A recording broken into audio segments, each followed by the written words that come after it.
Okay, we are back to another reading of the book Universe is Calling by Eric Butterworth. And I have Ghanem and Aswartha here with me.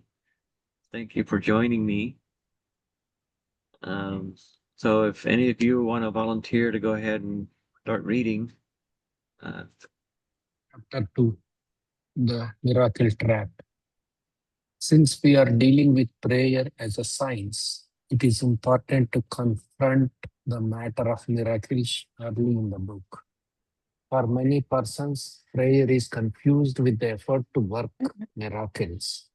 But there are no miracles in science, and there are no miracles in God.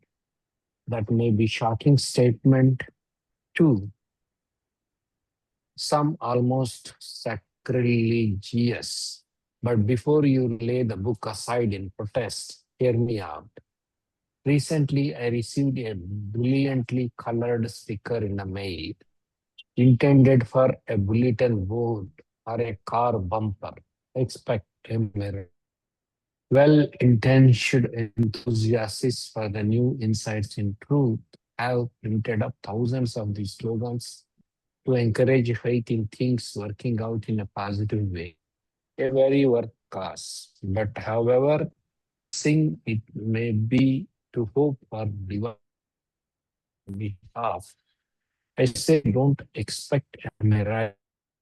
Your consciousness and the expectations of miracles. You are playing Russian roulette with universal law, hoping for some cosmic sleight of hand to reach into your life and bring about changes.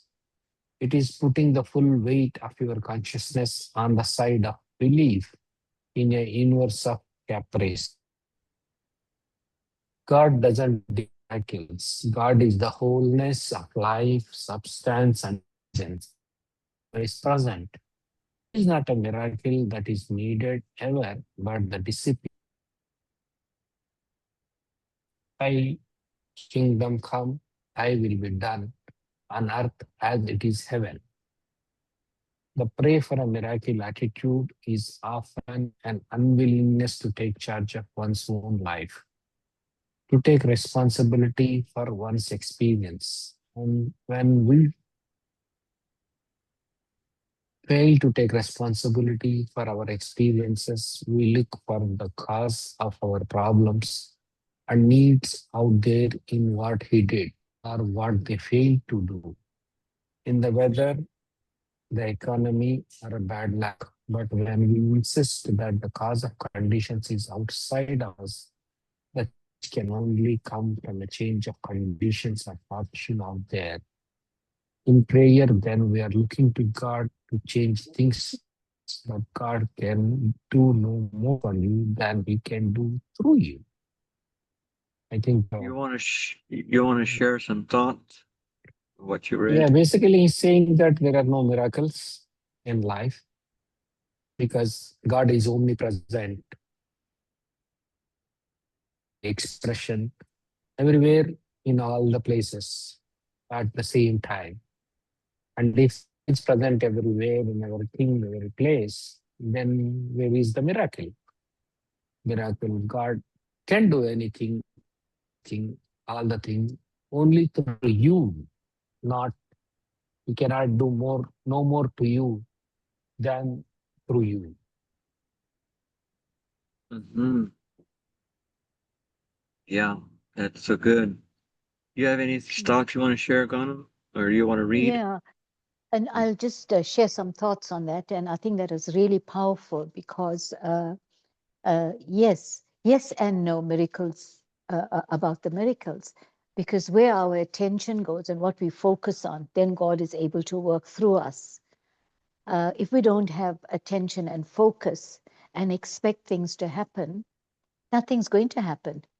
And I've like seen it from my own experience now with working with this material, that by focusing and being in awareness, things are happening.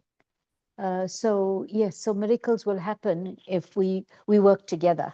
That's what I said. That's what I Mhm. hear, is that we got to work together. And that's why when we focus, and then our attention, where our attention goes, and then so God is able to work through us rather than coming from the outside. Yeah, and the word miracle, even Bob Proctor talked about that. He said the word miracle is a word we invented to describe a known effect by an unknown cause. And we say that we look at a plant in the garden bears fruit. We sometimes call that a miracle, but it's simply the life force, or the life coming. Jesus said, "Consider the lilies of the field." So, they just it's by law. It's according to the law of the universe. It's not really a miracle. It as we think of a miracle. God never does anything outside of law. So yes, that's so good. Would you care to read? Sure.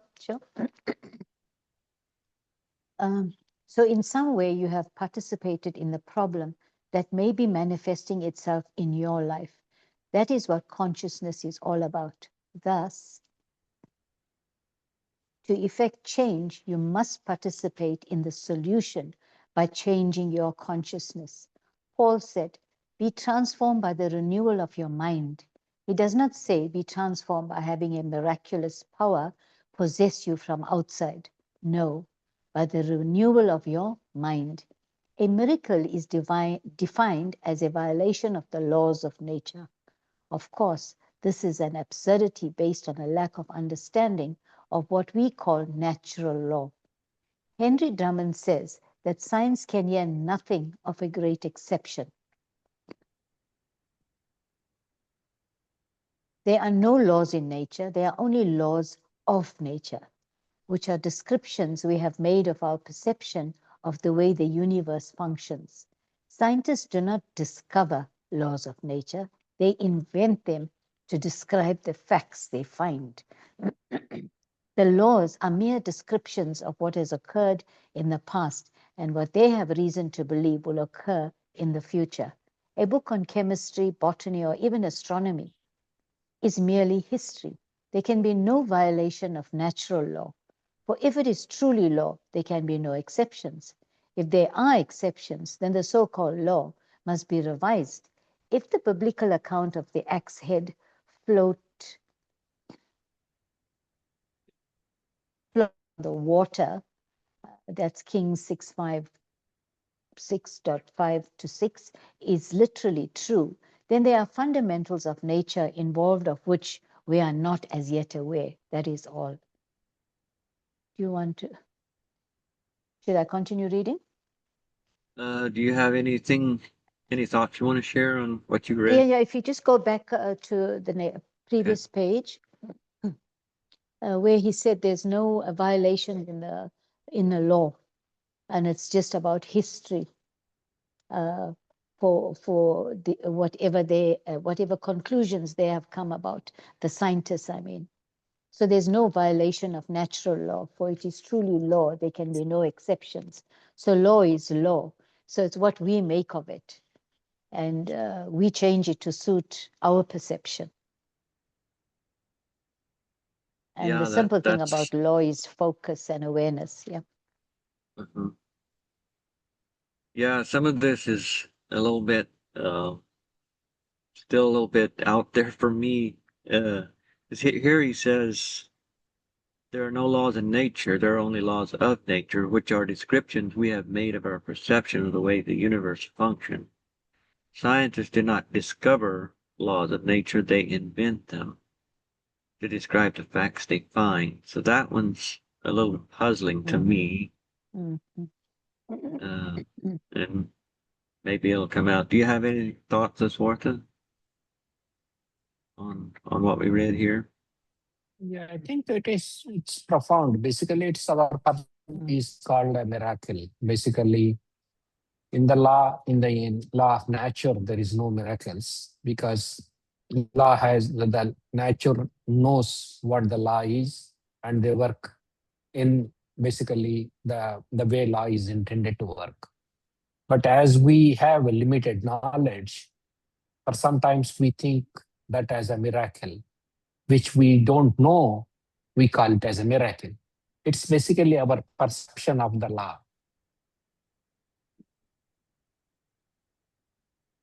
It's not true law, but it's our perception. Hmm. Yeah.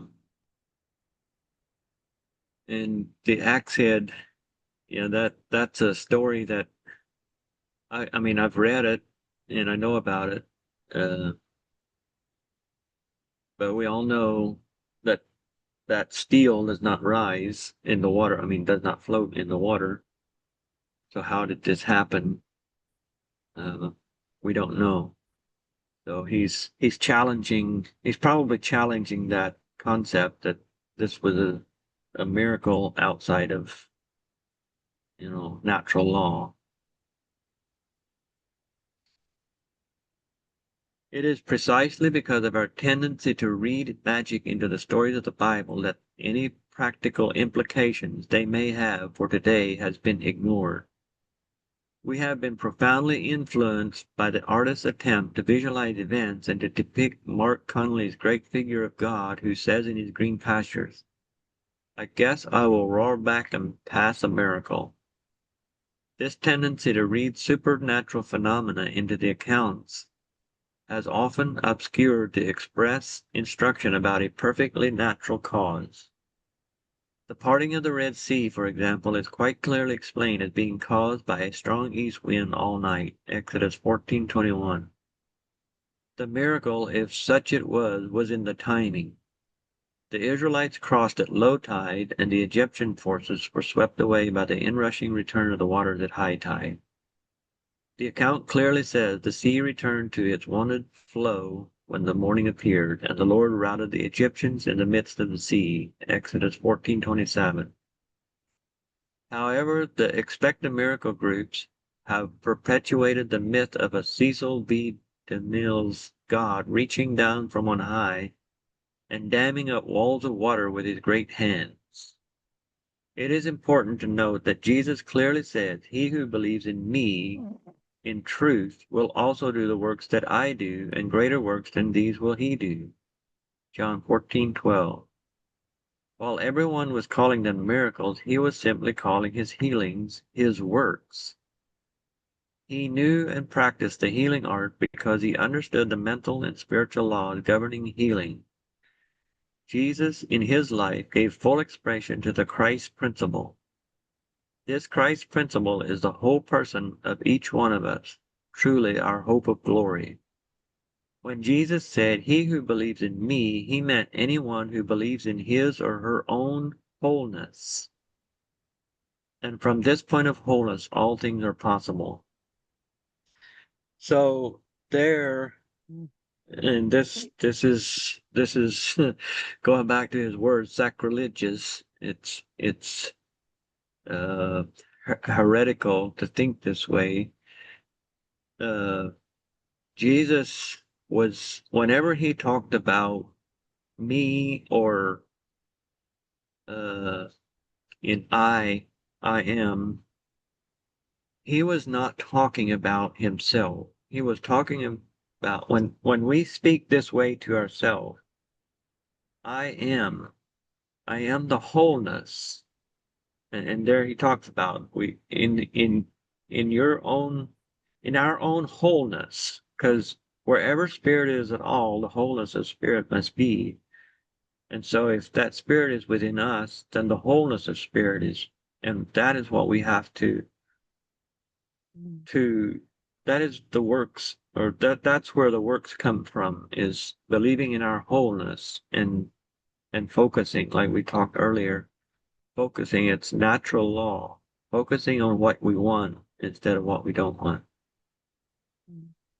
So does anyone else have any thoughts on that?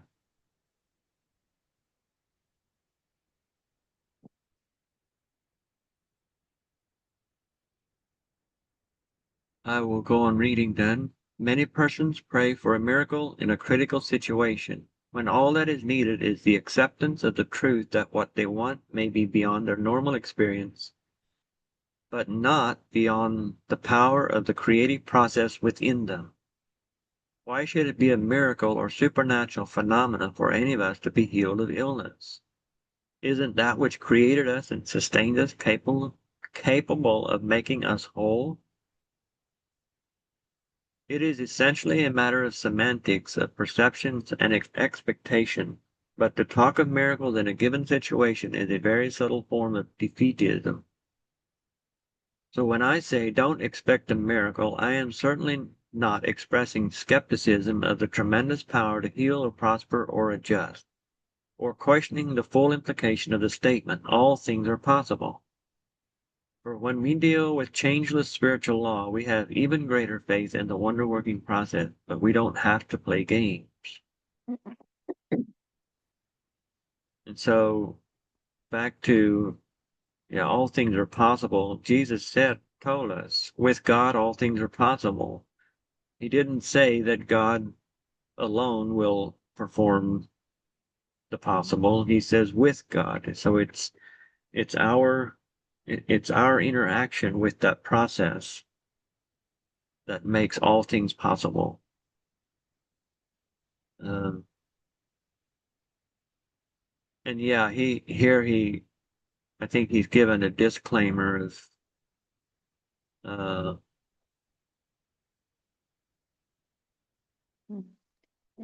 where'd I read that? Oh, so when I say don't expect a miracle, I am certainly not expressing skepticism of the tremendous power to heal or prosper or adjust or question the full implication statement, all things are possible. So he believes that the supernatural, or what we call supernatural, he believes that that's possible. We can do things that seem almost impossible to us, but it's not a miracle in the way that we think of as a miracle. Um, does someone else want to read again? Okay, I'll go. Of course, when we work with divine law from the highest perspective, the unusual will become commonplace and wonderful things will begin to occur. But I say again, don't fall into the miracle trap, for by doing so, you will tend to give up control of your life. Take charge with a willingness to be a part of the solution of your challenges. The working out of your good need not be limited to a miracle coming out of the caprice of God. Greater things shall you do, even exceeding the miracles conceived by your shaky faith. All things are possible. All things. To one who has been obsessed with a personal weakness, hoping to overcome it might seem like reaching for the moon. Now that we have witnessed a moon landing and seen astronauts walking on the surface of the moon, that cliche has lost its validity, hasn't it? It is not even true to say about your weakness, but this is simply the way I am. The weakness or limiting habit began as an early tendency, as a reaction to life, which in time became a pattern.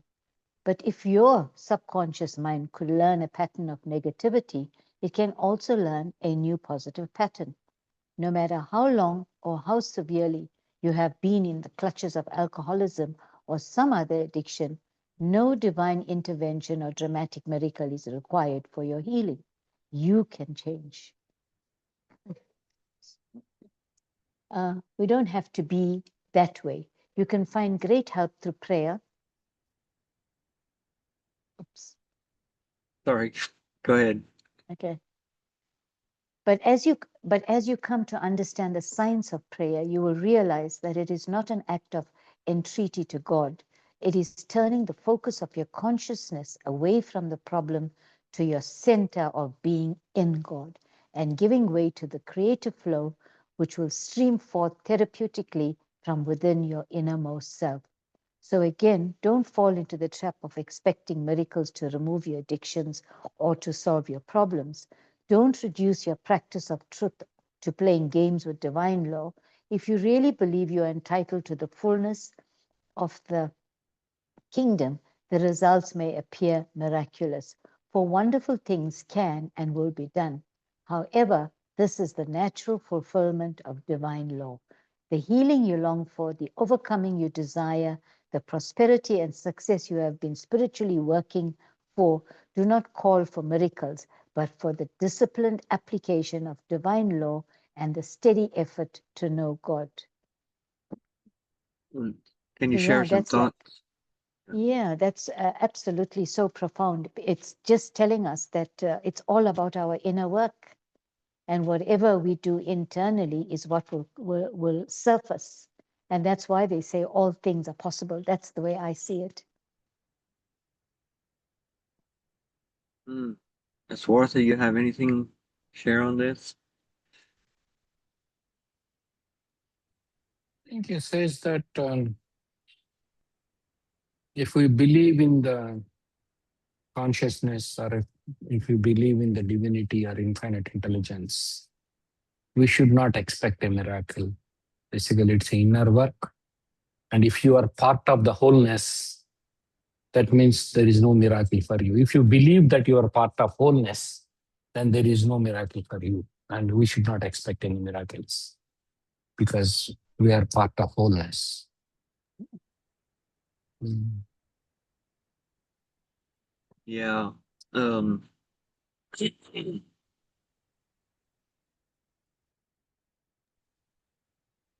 so there was something back here.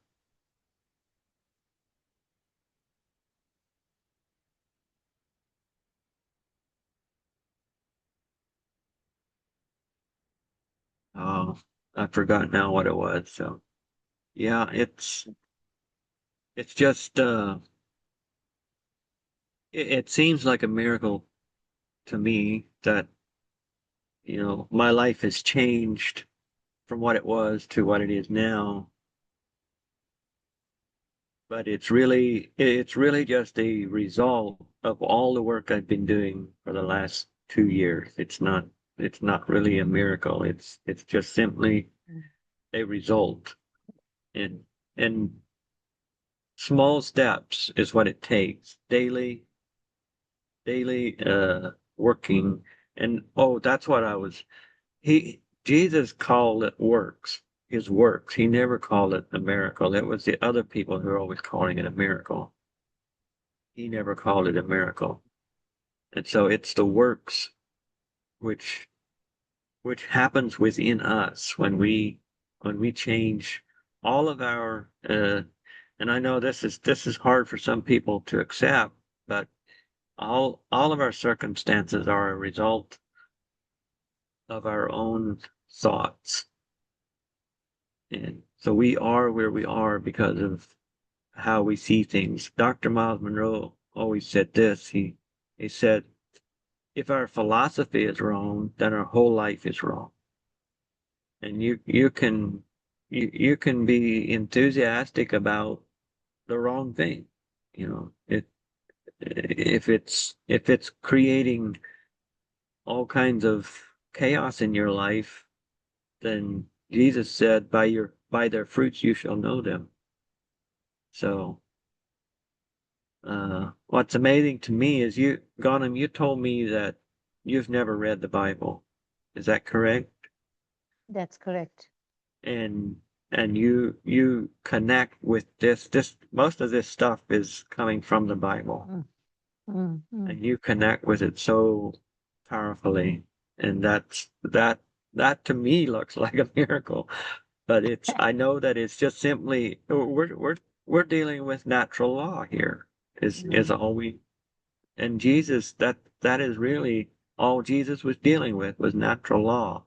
It was not he was not given some supernatural power that was was available to only him, because if it would have been available to only him, then he could not have said, these things and greater will you do. So we are working with the same power, and we have the same ability. I think he talked about Yeah, we most of us don't like taking responsibility for the results in our life. We like to project them out and say, well, this person did that, and that's why I am the way I am.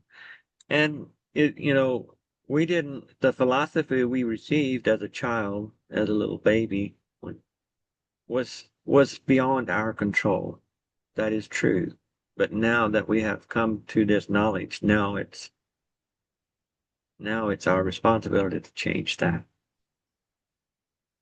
Swartha, Absolutely. yeah, would you care to read? Okay. The great ideal of spiritual seeking is to be in tune with the infinite, to traffic in such thoughts as only a miracle can save him.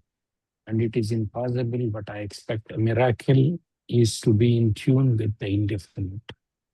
Prayer is a science, and there are no miracles in science. There are no miracles in an orderly universe. All things are possible. Henry David Thoreau says it all in these lines from his essay, Walden. If one advances confidently in the direction of his dreams and he endeavors to live the life which he has imagined, he will meet with a success unexpected in common hours. He will put some things behind, will pass an invisible boundary. New, universal, and more liberal laws will begin to establish themselves around and within him. Are the old laws stated in his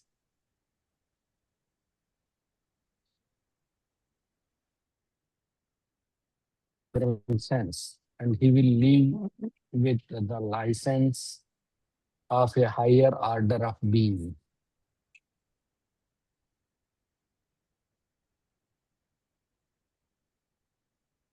Do you have any thoughts you'd like to share on that? Yeah, I think whatever we are doing in the work, thinking about definiteness of purpose and going with faith and visualizing and basically doing auto suggestion and taking action, creating a plan and taking action steps. Eventually, we realize our definiteness of purpose. I think that's what they're telling. Uh,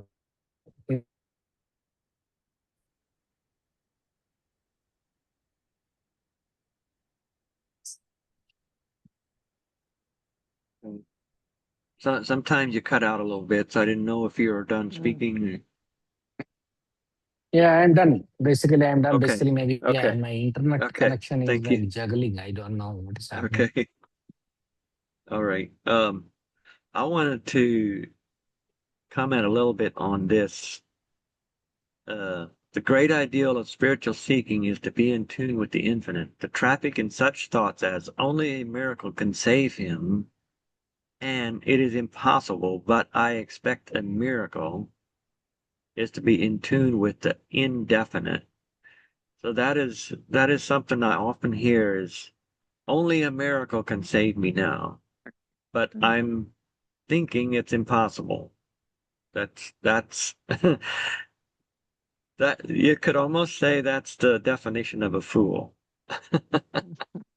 Although maybe he doesn't because he doesn't, but he's not a fool really because maybe he's just ignorant of the law. He doesn't understand that everything operates by law. So yeah, you Yeah. can't have you can't have a positive and a negative thought in your mind at the same time and expect something great to happen. Do you have anything you want to share, Donald, Yeah, before and we the law go? doesn't favor one over the other. The law is law. Absolutely. Yes. Mm, Very true. Because and Jesus, he said that he says it rains on the just and the unjust. So the rain comes down. It doesn't determine, okay, this person is this way. I can't drop. It falls mm, on everyone. everyone. And so there Yes, everything is by law. And I find it so freeing to understand this because Mm, it takes work to get into harmony with it, and that's why we do the mm, daily study and mm, get into the work. But if you keep going, it will eventually uh, turn turn your life around. An oak tree mm, doesn't become an oak tree overnight. So mm. thank you Yeah. for sharing this time with me. It was so great, and that was so much insight in that yeah, it's uh, so we'll Thank you, try to Leroy. get together. Thank you. We'll try to get together again soon. Yeah. Okay. See you tomorrow morning. All right. Thank Thank you. you. Bye. Thank Thank you, you. Bye. Lira and Bye, Guru. Bye. Ashwata. Bye.